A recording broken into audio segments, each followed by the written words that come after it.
सभी को नमस्कार। खलुंखा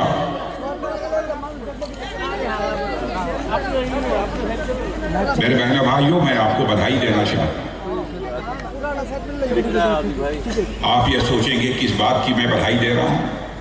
इसलिए बधाई देना चाहता हूं कि त्रिपुरा के लोगों ने अपनी जिंदगी में बहुत सारे उतार चढ़ाव देखे हैं, लेकिन त्रिपुरा के लोगों ने इस देश की मिट्टी से अपने रिश्ते को कभी टूटने नहीं दिया है।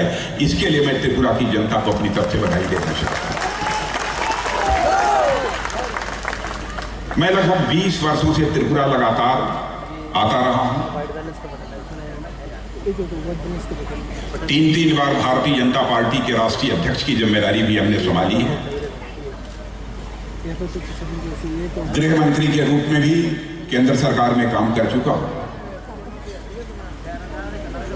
इसलिए नॉर्थ ईस्ट के सभी राज्यों की राजनीतिक और सामाजिक स्थिति से अच्छी तरह परिचित हूं।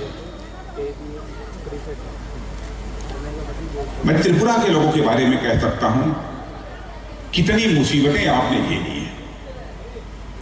अलगाववाद, उग्रवाद, आतंकवाद, आए दिन लोगों की जानें चली जाती थी।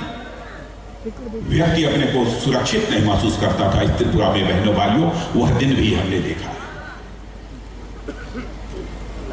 2018 का जब चुनाव हो रहा था, उस चुनाव के दौरान भी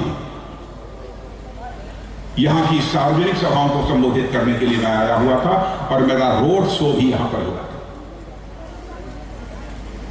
रोड शो में जनता का जो रेस्पॉन्स हमको मिला था बहनों भाइयों, मैंने उसी दिन कह दिया था 2018 में कि त्रिपुरा में भारतीय जनता पार्टी की क्लियर मेजॉरिटी से सरकार बनने से दुनिया की कोई ताकत रोक नहीं सकती।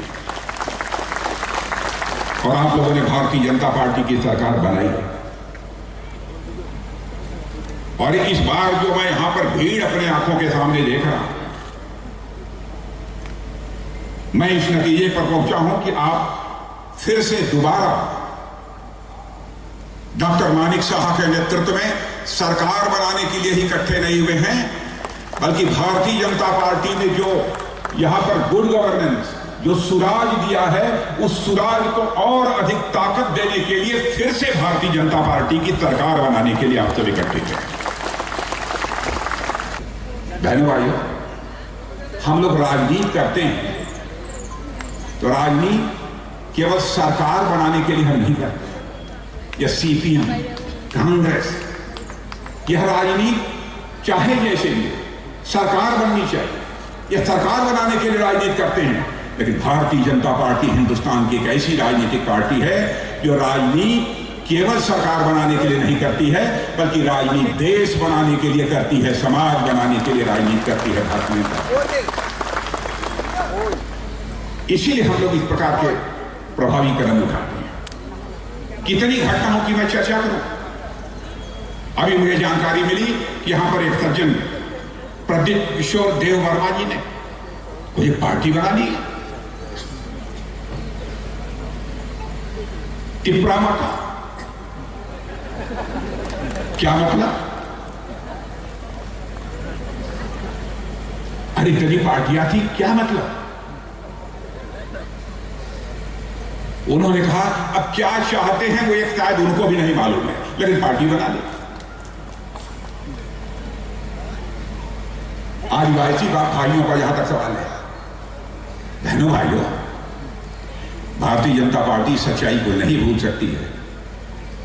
इस देश को आजाद कराने में हमारे आदिवासी भाइयों का बहुत बड़ा योगदान है, बहुत बड़ा कंट्रीब्यूशन है हमारे आदिवासी भाइयों। इसीलिए हमारे प्रधानमंत्री जी ने भगवान बिरसा मुंडा के जन्मदिन 15 नवंबर को आदिवासी जनजाति गौरव दिवस के रूप में सारे देश में मनाने का फैसला किया है।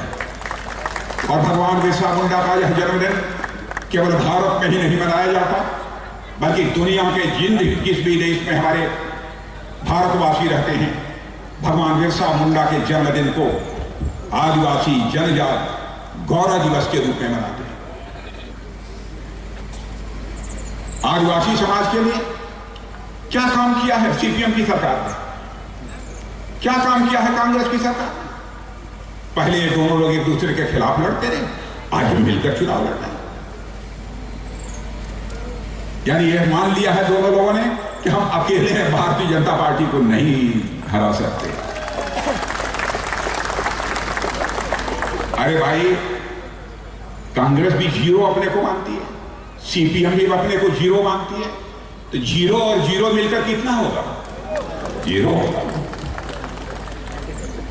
और इस बार तो जैसा माहौल हमको देखने को मिल रहा है, इस पब्लिक मीटिंग में भी जैसा माहौल हमको देखने को मिल रहा है, बहनों भाइयों, मुझे तो लगता है इस बार 60 में कहीं आप लोग 50 से अधिक सीटें भारतीय जनता पार्टी को दे रहे हैं।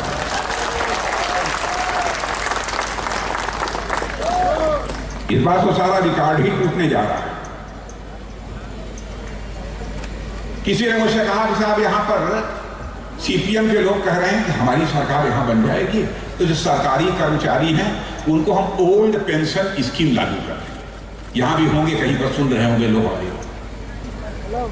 मैं उन लोगों से कहना चाहता हूं, इन सीपीएम के लोगों से कहो, केरल में आपकी सरकार है, क्या आपने वहां पर ओल्ड पेंशन स्कीम को लागू कर दिया है? मेरे सीपीएम के नेताओं, सीपीएम के दोस्तों, कांग्रेस के दोस्तों, मैं कहना चाहता हूं, राजनीति जनता के आंखों में धूल झोंक कर राजनीति नहीं की जानी चाहिए, बल्कि हिम्मत है तो जनता की आंखों में आंख डालकर राजनीति की जानी चाहिए। ओल्ड पेंशन स्कीम यदि लागू करने की बात अभी आप करते हो तो पहले केरल में तो लागू करो, तब त्रिपुरा की बात, तब जाकर लोगों को आपके ऊपर विश्वास होगा कि आप कर क्या रहे हैं। बहनों भाइयों, यहां पर चिकित्सा, मेडिकल की सुविधा, मैं बधाई देना चाहता हूं डॉक्टर मानिक शाह जी, आपने डेंटल कॉलेज शुरू करा दिया है, डेंटल हॉस्पिटल। आपको और आपकी सरकार को मैं बधाई देता हूं।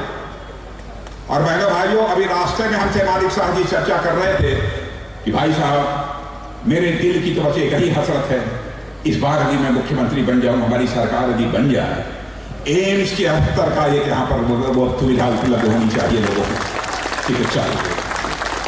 ये बताइए, जिस मुख्यमंत्री के दिल में इस प्रकार की तड़पन हो, जिस मुख्यमंत्री के दिल में इस प्रकार की आग हो,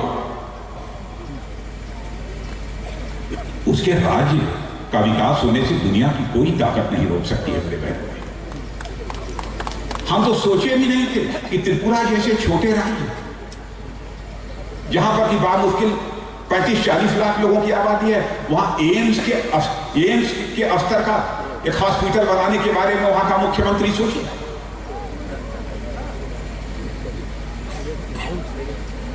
जिस मुख्यमंत्री के दिल में आग होगी, बहनों भाइयों, वही जनता की सेवा कर सकता है। जिस मुख्यमंत्री के दिल में तड़पन होगी, लोगों की तकलीफों का, लोगों की कठिनाइयों का दर्द होगा,